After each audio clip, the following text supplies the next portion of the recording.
Hi friends, எல்லாருக்கும் வணக்கம். எல்லோரும் எப்படி இருக்கீங்க? நல்லா இருக்கீங்க இருப்பீங்கன்னு நம்புகிறேன் ஃப்ரெண்ட்ஸ். இன்றைக்கி வந்து நம்ம ஒரு வீடியோ பார்க்கலாம். நம்ம ஒரு ஸ்நாக்ஸ் தான் வீட்டில் எப்படி செய்யலான்னு பார்க்கலாம். இது பாருங்கள், நேந்திரங்காய் எனக்கு வந்து கொஞ்சம் சின்ன சைஸாக தான் கிடச்சிது. இந்த மாதிரி நேந்திரங்காய் கிடைக்கும் போது இல்லது நீங்களே வந்து நல்லதாக போய் வாங்கியும் பண்ணலாம். நல்லா முத்தின காயாக வாங்கணும். இது வந்து எனக்கு கிடச்சது வந்து முத்தின காய் இல்லை, இருந்தாலும் கிடச்சனால சரி சும்மா செஞ்சு பார்க்கலாங்கிறனால ட்ரை பண்ணேன் ஃப்ரெண்ட்ஸ். இங்கே பாருங்கள், இப்படி சீவுறீங்கல்ல, இது வந்து நார்மலாக நம்ம சீவுறது. இப்போ நம்ம என்ன பண்ண போகிறோம்னா, நேந்திரங்காய் சிப்ஸ் தான் பண்ண போகிறோம். ஹோட்டலில் கிடைக்கிற மாதிரி, இந்த கடைகளில் கிடைக்கிற மாதிரி பண்ணுறோம். சாரி, ஹோட்டலில் கிடைக்குமான்னு தெரில, கடைகளில் ஸ்நாக்ஸ் கடையில் எல்லாம் கிடைக்கும் இல்லைங்களா, அந்த கடையில் கிடைக்கிற மாதிரி பண்ண போகிறோம்.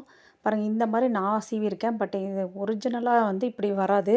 நல்ல முத்தின காய்னா நீங்கள் இப்படி ஒரே டைம் கீறுனீங்கன்னா அப்படியே அந்த தோல் வந்து வாழைப்பழம் உரிக்கிற மாதிரி வரும். அதுதான் வந்து உங்களுக்கு சூப்பராக வரும்.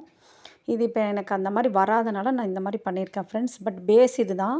இந்த மாதிரி வீட்டில் செஞ்சு சாப்பிடுங்க. டைம் கிடைக்கிற போது எல்லாருக்கும் எப்போவும் செய்யவும் முடியும்னு தெரியாது.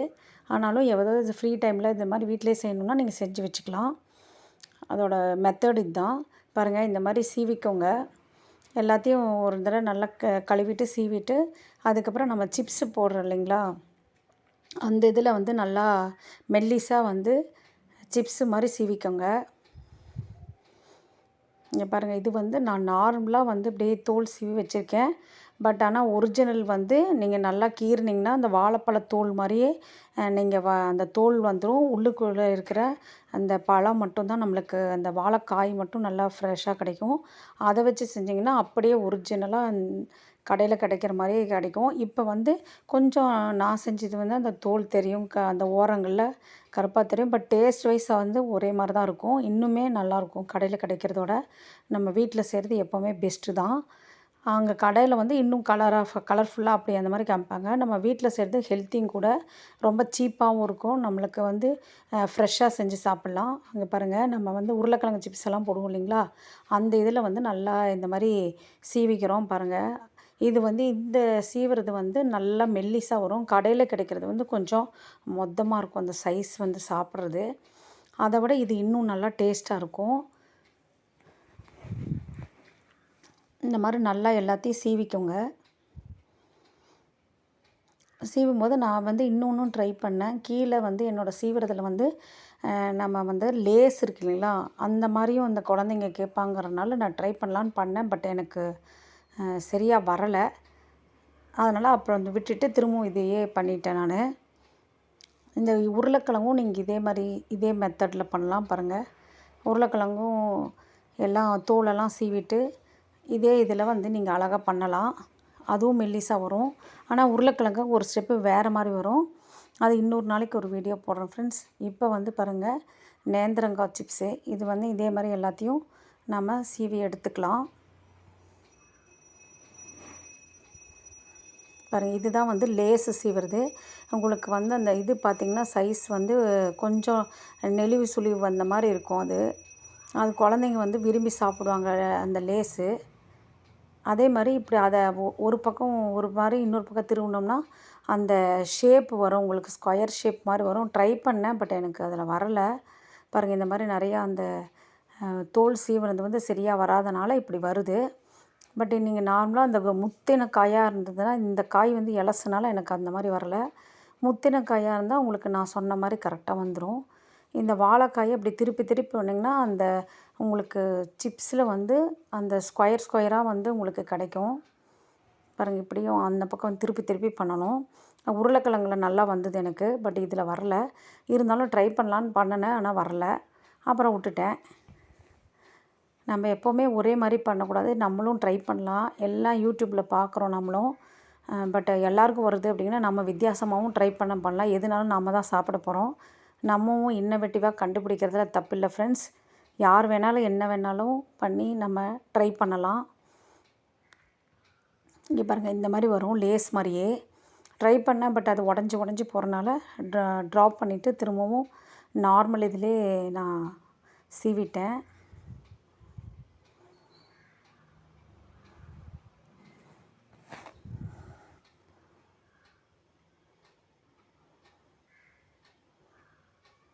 இதில் பண்ணும்போது உங்களுக்கு என்னென்னா ரொம்ப மெல்லிஸாக வரும் அந்த சிப்ஸு அந்த லேயர் வந்து. கடையில் கிடைக்கிறது பார்த்திங்கன்னா உங்களுக்கு மொத்தமாக இருக்கும் அந்த சைஸு. அவங்க சீவுறது வந்து அந்த பிளேட் வந்து வேறு மாதிரி இருக்கும். அந்த இது பண்ணுறது நம்ம வீடுகளில் செய்கிறது வந்து ரொம்ப மெல்லிஸாக தான் வரும். மெல்லிஸாக இருந்தால் தான் ரொம்ப நல்லாயிருக்கும் சிப்ஸ் போட்டு எடுத்துட்டிங்கன்னா.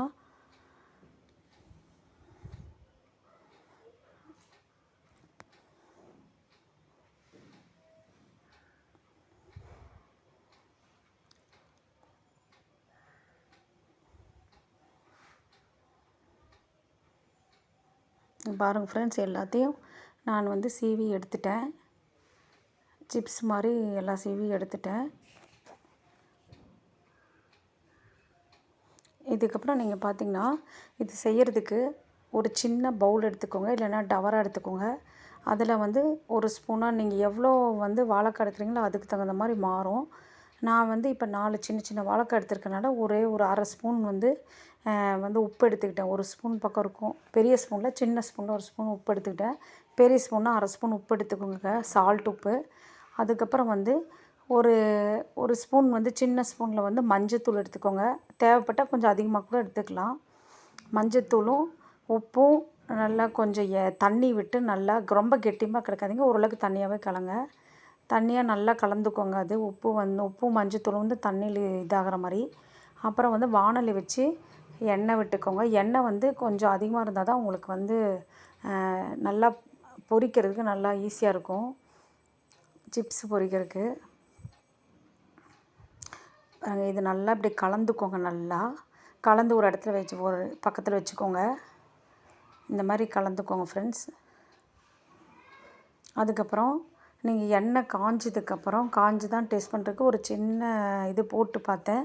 நல்லா இந்த மாதிரி பபிள்ஸ் வந்து புரிஞ்சுன்னா அப்போ எண்ணெய் காஞ்சிருச்சுன்னு அர்த்தம். எண்ணெய் காஞ்சதுக்கப்புறம் இந்த மாதிரி வந்து நம்ம சீவி வச்சதை எடுத்து போடணும்.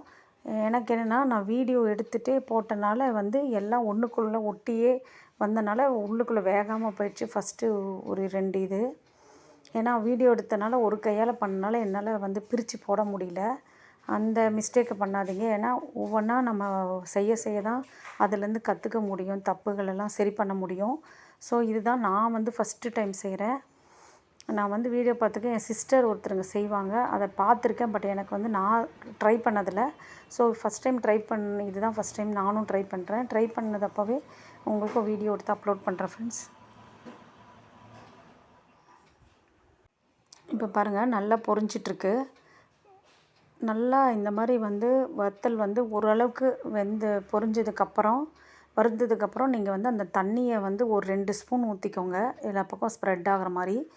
அதுக்கப்புறம் நான் என்ன பண்ணுவேன்னா தெறிக்கும் தண்ணி ஊற்றுனதையுமே. ஸோ அதனால் வந்து பக்கத்தில் ஒரு மூடி வச்சுக்கிட்டேன். மூடி வச்சு ஒரு 2 நிமிஷம் நீங்கள் அந்த மூடி வச்சுக்கிட்டிங்கன்னா தெறிக்காது. நம்ம மூஞ்சியில் தெறிக்கிறதோ எங்கே தெறிக்காமல் இருக்கும். அதுக்கப்புறம் பாருங்கள், அதுக்கப்புறம் எல்லாத்தையும் கலந்து விட்டுக்கோங்க. அப்போ அந்த உப்பும் மஞ்சத்தூளும் வந்து எல்லா பக்கம் ஸ்ப்ரெட் ஆகும். உங்களுக்கு சிப்ஸில் நம்ம கடையில் கிடைக்கிற மாதிரியே மஞ்சள் சிப்ஸ் கிடச்சிரும், மஞ்சளாக நேந்திரங்காய் சிப்ஸ் கிடச்சிரும். பாருங்கள், அதே மாதிரி கிடைக்கும். உங்களுக்கு மஞ்சத்தூள் பத்தலைன்னா இன்னும் கொஞ்சம் கூட போட்டு கலந்துக்கலாம். உப்பும் பார்த்துக்கோங்க, நிறைய போட வேண்டாம், ஒரு 2 ஸ்பூன் போட்டிங்கன்னா போதும். ஒரு அடசலுக்கு 2 ஸ்பூன். அப்புறம் நீங்கள் போக போக 2, 3 அடசல் விட நீங்கள் வந்து அந்த இதை கம்மி பண்ணிக்கோங்க. ஏன்னா உப்பு வந்து அந்த எண்ணெயிலேயே வந்து இப்போ ஒவ்வொரு தடவையும் போடும்போது அந்த உப்பு வந்து அங்கே போய் எண்ணெயில் இது இருக்கும், அப்சர்வ் பண்ணியிருக்கோம். ஸோ நீங்கள் வந்து ஃபஸ்ட்டு டைம் 2 ஸ்பூனு ஒரு 2, 3 அரிசலுக்கு போடுங்க. அதுக்கப்புறம் வந்து அதை குறைச்சிக்கோங்க. இங்கே பாருங்கள், சூப்பரான நேந்திரங்காய் சிப்ஸை வந்து நம்ம வீட்டிலே ரெடி பண்ணிட்டோம். வந்து நீங்கள் இந்த மாதிரி வந்து எப்போ டைம் கிடைக்குதோ உங்களுக்கு இந்த மாதிரி நேந்திரங்காய் சிப்ஸை வந்து செஞ்சு ஒரு ஏர்டைட் கண்டெய்னரில் போட்டு நீங்கள் சம்படத்துலேயோ அதிலேயோ போட்டு வச்சிட்டிங்கன்னா ஈவினிங் குழந்தைங்கன்னு இல்லை, எல்லாருமே சாப்பிடுவோம். எங்கள் வீட்டிலலாம் இம்மிடியேட்டாக காலி ஆகிடும். எல்லாருக்குமே பிடிக்கும், எல்லோரும் சாப்பிடுவோம். ஸோ அது மாதிரி தான் நினைக்கிறேன். சில பேர் கொஞ்சம் லிமிட்டடாக சாப்பிடுவாங்க. எங்கள் வீட்டில் அன்லிமிட்டடாக சாப்பிட்ற ஆளுங்க எல்லாம் இருக்காங்க. நானும் தான் என்னையும் சேர்த்து தான் சொல்கிறேன். ஸோ வந்து கொஞ்சமாக நீங்கள் செஞ்சு ஃப்ரெஷ்ஷாக வச்சுக்கிட்டு நீங்கள் எப்போ வேணுமோ சாப்பிடுங்க. ஒரு சம்படத்தில் வச்சுக்கிட்டிங்கன்னா நல்லாயிருக்கும். பாருங்கள், நான் வந்து செஞ்ச தப்பை சொல்கிறேன். ஸோ அந்த தப்பெல்லாம் நீங்கள் வராமல் பார்த்துக்கலாம். இதை போடும்போது என்னென்னா முக்கியமாக கொஞ்சம் எண்ணெய் அதிகமாக அதை மூழ்கிற மாதிரி இருக்கணும் ஒன்று. 2வது வந்து ஒவ்வொரு சிப்ஸாக வந்து நீங்கள் பிரித்து போட வேண்டியதாக இருக்கும். எல்லாம் ஒட்டி இருக்கும், நம்ம சீவுறதெல்லாம் ஒட்டி ஒரே இதாக இருக்கும். லேஸாக இருக்கிறனால மெல்லிஸாக இருக்கிறனால உங்களுக்கு எல்லாம் ஒட்டும். ஸோ நீங்கள் வந்து 2 கை யூஸ் பண்ணி ஒன்றா பிரித்து கிடுகிடுன்னு போட்டுட்டிங்கன்னா, அதே மாதிரி நிறைய போடாதீங்க. நிறைய போட்டால் அது வேகாது. என்னதில் கொஞ்சம் அப்படி தான் ஆச்சு ஃபஸ்ட் டைமில் வந்து. வேகாமல் போய் திரும்ப 2வது தடவை போட்டேன் நான். அதனால் அந்த மிஸ்டேக் பண்ணாதீங்க. நீங்கள் ஒவ்வொன்றா கொஞ்சமாக போட்டு கிடகிடன்னு எடுத்துட்டிங்கன்னா சீக்கிரமாகவும் எடுத்த மாதிரி இருக்கும். நல்லா மொறுமொறுப்பாகவும் இருக்கும். வெந்திருக்கும், எல்லாமே நல்லா ஃப்ரை ஆகிருக்கும். நான் 3வது 4வது அடிசெல்லாம் நான் வந்து இந்த மாதிரி வீடியோவை வந்து எடுத்து முடிச்சதுக்கப்புறம் தனித்தனியாக போட்டு எல்லாம் எடுத்தேன். ஸோ அதெல்லாம் வந்து நல்லா மொறுமொறுப்பாக வந்துருச்சு. ஃபஸ்ட்டு போட்டது மட்டும் கொஞ்சம் கொஞ்சம் அந்த மாதிரி ஒட்டிட்டு கொஞ்சம் வேகாமல் உள்ளுக்குள்ளே நவுத்து போன மாதிரி இதாகிடுச்சு. ஸோ அதை திரும்ப 2வது தடவை நான் போட்டு எடுத்தேன். ஸோ இந்த மிஸ்டேக் பண்ணாதீங்க. அதே மாதிரி உப்பு வந்து நிறைய போட்டுறாதீங்க, அப்புறம் உப்பாயிடும். நீங்கள் ஃபஸ்ட்டு டைம் 2 ஸ்பூன் போட்டிங்கன்னா அடுத்தடுத்த இதில் 2 ஸ்பூன்னா 1½ ஸ்பூன் அந்த மாதிரி போட்டுக்கோங்க. கடைசியாக வந்து போடாமல் இருந்தால் கூட தப்பில்லை, உங்களுக்கு நல்லாவே வரும். இந்த மாதிரி செஞ்சு பாருங்கள் ஃப்ரெண்ட்ஸ். இது வந்து இப்போ நான் அளந்து பார்த்தேன் ஃப்ரெண்ட்ஸ். இப்போ ஒரு 4 சின்ன சின்ன காய் உங்களுக்கு சைஸ் காமிச்சிருப்பேன். அந்த காயில் வந்து எனக்கு 200 கிராம்ஸ் வந்து சிப்ஸ் கிடச்சிது. 200 பக்கம் கிடச்சிது. அதோட கொஞ்சம் கம்மியாச்சு அவ்வளோதான். பட் நியர்லி 200 கிராம்ஸ் கிடச்சிது. ஸோ நம்ம வெளியில் வாங்கினா எப்படியும் 100 பக்கம் 100 மேலே ஆகும். அதனால் நீங்கள் வீட்டிலே செஞ்சு முடிஞ்சப்போ கொஞ்சம் நிறையா செஞ்சு வச்சுக்கிட்டிங்கன்னா நிறைய சாப்பிடுவாங்க. அப்படிங்கிற பட்சத்தில் நிறைய கொஞ்சம் செஞ்சு வச்சுக்கிட்டிங்கன்னா வீக்லி ஒன்ஸோ 10 டேஸ் ஒன்ஸோ செஞ்சு வச்சு கொஞ்சம் கொஞ்சமாக யூஸ் பண்ணிக்கலாம். நான் சொன்ன டிப்ஸ் எல்லாம் உங்களுக்கு யூஸ்ஃபுல்லாக இருக்கும்னு நம்புகிறேன் ஃப்ரெண்ட்ஸ். நீங்களும் செஞ்சு பார்த்து சாப்பிட்டு என்ஜாய் பண்ணுங்கள். பாருங்கள், இது முடிஞ்சதுக்கப்புறம் பாருங்கள் சிப்ஸ் இப்படி வந்திருக்கு. இதை உடச்சி பார்த்திங்கன்னா நல்லா பாருங்கள், மொறு மொறுன்னு சத்தம் கேட்குது. பாருங்கள் ஃப்ரெண்ட்ஸ்.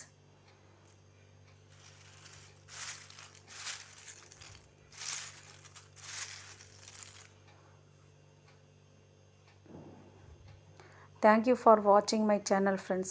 Bye friends.